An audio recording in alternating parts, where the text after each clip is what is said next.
तक बागेश्वर धाम में गुरुजी की जो सनातन यात्रा का पदयात्रा, मुझे लगता है सिंबॉलिक पदयात्रा है। नई पीढ़ी में हमारा जो युवा है, देश का नौजवान पीढ़ी है, उसको अपनी संस्कृति के प्रति, सनातन संस्कृति के प्रति, धर्म के प्रति जोड़ने का उनका एक अभिनव प्रयास है।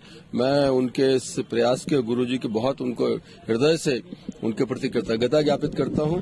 और जिस तरह से उन्होंने सड़क पर चलकर, आज के इस भौतिक युग में जब अनेक संसाधन हैं और वो उनकी जो महाराज जी के प्रति लोगों का आकर्षण है, बहुत ऐश्वर्य का जीवन वो जी सकते हैं, लेकिन उसके बाद वो सड़क पर उतरकर अपनी संस्कृति के लिए, अपने धर्म के लिए, अपने देश के लिए पैदल चलकर एक संदेश देने का काम कर रहे हैं। मुझे लगता है बहुत ही अनुकरणीय है। इस यात्रा को विवेक तनखर बीजेपी का एजेंडा बता दिया है।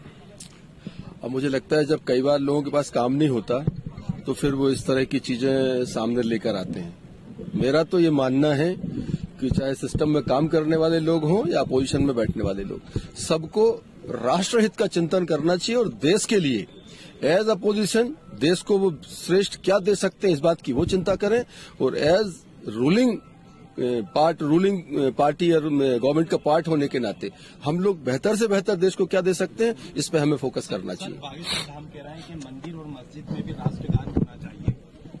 आप एक बात बताइए, जिस मुल्क में हम रहते हैं उस मुल्क के गायन में, वो मंदिर में हो, मस्जिद में हो, गुरुद्वारे में हो, जमीन पर हो, आसमान में हो, जंगल में हो, समंदर के अंदर हो, हमें उसमें गर्व की अनुभूति होना चाहिए, चर्चा का विषय नहीं होना चाहिए, है ना। Thank you very much.